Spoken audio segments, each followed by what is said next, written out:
السلام علیکم ورحمۃ اللہ۔ امید ہے آپ سب جہاں ہوں گے خیریت سے ہوں گے۔ پرویز مشرف کو یہ اعزاز حاصل ہے کہ وہ پہلا آرمی چیف ہے جسے غداری کے مقدمے میں سزائے موت سنائی گئی اور جلا وطنی میں ہی اس دنیا سے چلا گیا۔ پاکستان میں 4 فوجی ڈکٹیٹر آئے اور میری عمر کے لوگوں نے چاروں کی آمریت کا لطف اٹھایا۔ Field marshal general Ayub Khan کے آخری 5 سال میری ابتدائی یادداشتوں کا حصہ ہیں۔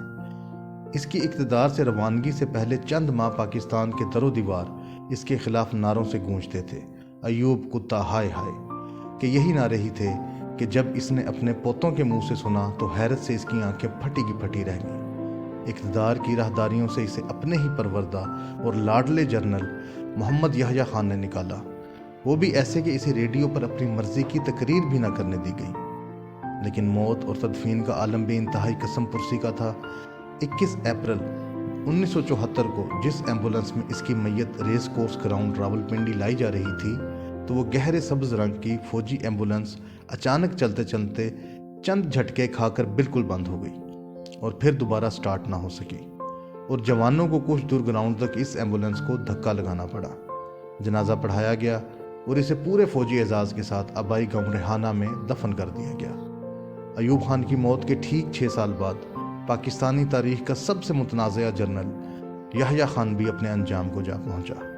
کئی سال نظر بند رہنے اور عوامی غصے سے بچنے کی مسلسل تگودو میں اپنے بھائی کے گھر میں اس کی موت واقع ہوئی۔ اسے بھی گمنامی مگر فوجی اعزاز کے ساتھ دفن کر دیا گیا۔ جس وقت 1980 میں اسے دفن کیا جا رہا تھا تو کیبنٹ سیکریٹریٹ اور GHQ کے دفاتر کی فائلوں میں حمود الرحمن کمیشن رپورٹ بھی موجود تھی، جس میں یحییٰ خان کے خلاف کورٹ مارشل کی سفارش کی گئی تھی۔ اس آرمی چیف کا کورٹ مارشل تو نہ ہو سکا، لیکن فوجی اعزاز سے تدفین ضرور ہو گئی۔ ضیاء الحق ان 4 فوجی جنرلوں میں سے واحد خوش قسمت شخص تھا جسے نہ صرف ایک بار باوقار جنازہ ملا، جس میں صرف پاکستان کے طول و عرض سے ہی نہیں بلکہ افغانستان کے دور دراز علاقوں سے بھی لوگ چوک در چوک شرکت کے لیے آئے تھے۔ اس کے علاوہ فوجی اعزاز بھی ضیاء الحق کی تدفین پر اسے دیا گیا، مگر اس کا عوامی اعزاز اس کے فوجی اعزاز سے کہیں زیادہ تھا۔ پرویز مشرف پاکستان کی تاریخ کا وہ فوجی ڈکٹیٹر ہے جس نے پاکستان کی گزشتہ 52 سال نظریاتی تاریخ بالکل الٹ اس ملک کی کشتی کا رخ موڑنے کی کوشش کی۔ روشن خیال، سیکولر، لبرل پاکستان اس کا خواب تھا، اور وہ ایسے ہی پاکستان سے محبت کرتا تھا۔ اس کا سب سے پہلے کا پاکستان کا نظریہ بھی ایک ایسے ہی پاکستان کے گرد گھومتا تھا جو اپنی اسلامی اساس سے دور اور مغربی دنیا کی اخلاقیات کا ہم پلہ نظر آئے۔ ضیاء الحق اور پرویز مشرف دونوں ایک دوسرے کی ضد تھے، اور دونوں نے اس ملک میں اپنے بے شمار ہم خیال پیدا کیے۔ دونوں کی باقیات آج بھی موجود ہیں، ایک دوسرے سے مسلسل برسر پیکار رہتی ہیں۔ ضیاء الحق کو مذہبی طبقہ پسند کرتا ہے۔ اس طبقے کا جمہوریت، عالمی انسانی حقوق، حقوق نسواں کے نام پر مغربی تصورات سے کوئی زیادہ واسطہ نہیں ہوتا، لیکن مشرف کو پسند کرنے والے تو جمہوریے ہیں جو ہر طرح کی آمریت سے نفرت کرتے ہیں۔ لیکن مشرف کی آمریت انہیں پسند ہے۔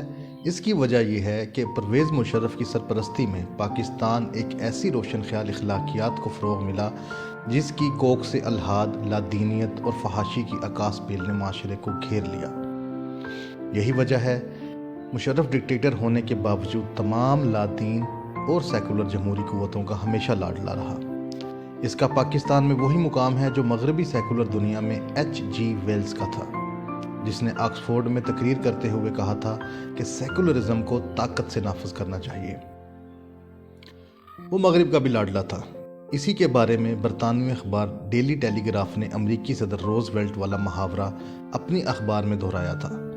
روز ویلٹ نے نکاراگوا کے ڈکٹیٹر انیٹا سیو سوموزا کے بارے میں کہا تھا، "he is over son of pitch". Daily Telegraph نے یہی فکرہ مشرف کے بارے میں تحریر کیا تو اس کے پاکستان میں بیورو چیف انگبارڈ ولنگسن کو ملک بدر کر دیا گیا۔ امریکہ میں یہ محاورہ شدید محبت کی علامت کے طور پر بولتے ہیں، جبکہ ہمارے ہاں اس کا مطلب اور لیا جاتا ہے۔ مشرف نہ ہوتا تو شاید میں کالم نہ لکھتا۔ میں اپنی سول سروس کی نوکری کی 15 بہاریں دیکھ چکا تھا اور ابھی اس نوکری کے 16 سال باقی تھے۔ اپنی تخلیقی پیاس بجھانے کے لیے میں شاعری کرتا تھا۔ ایک مجموعہ کلام آ چکا تھا، ٹیلی ویژن کے لیے ڈرامے تحریر کرتا تھا اور نوکری بھی خوب چل رہی تھی۔ مشرف آ گیا۔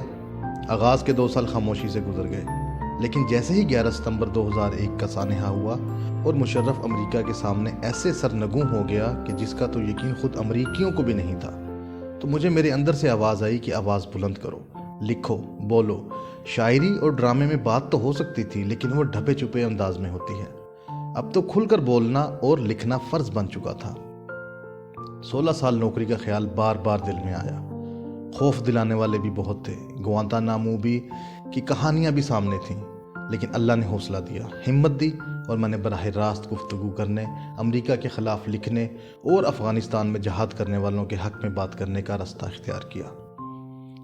پرویز مشرف نہ ہوتا تو شاید میں کالم نہ لکھتا اور آج ایک ایسے بیوروکریٹ کی زندگی گزار رہا ہوتا جو نوکری کے دوران یا تو مکمل خاموش رہتا ہے، لیکن ریٹائرمنٹ کے بعد حقائق منظر عام پر لانے لگتا ہے۔ مشرف چلا گیا۔ جب تک زندہ رہا اس سے مقابلہ رہا، اس کے خلاف مسلسل لکھا اور مسلسل اس کا خمیازہ بھگتا، جس پر نہ ملال ہے نہ افسوس۔ اور اب ایک ایسے جہاں میں چلا گیا جس کی سمت یہ پوری کائنات تیزی سے رواں ہوا ہے۔ سید الانبیاء صلی اللہ علیہ وآلہ وسلم کا فرمان ہے کہ مرنے والوں کو برا مت کہو، کیونکہ جو اعمال انہوں نے آگے بھیجے وہ ان تک پہنچ چکے۔ یہ تو روز محشر طے ہوگا کہ کون اپنے ساتھ کیسے اعمال لے کے آیا ہے۔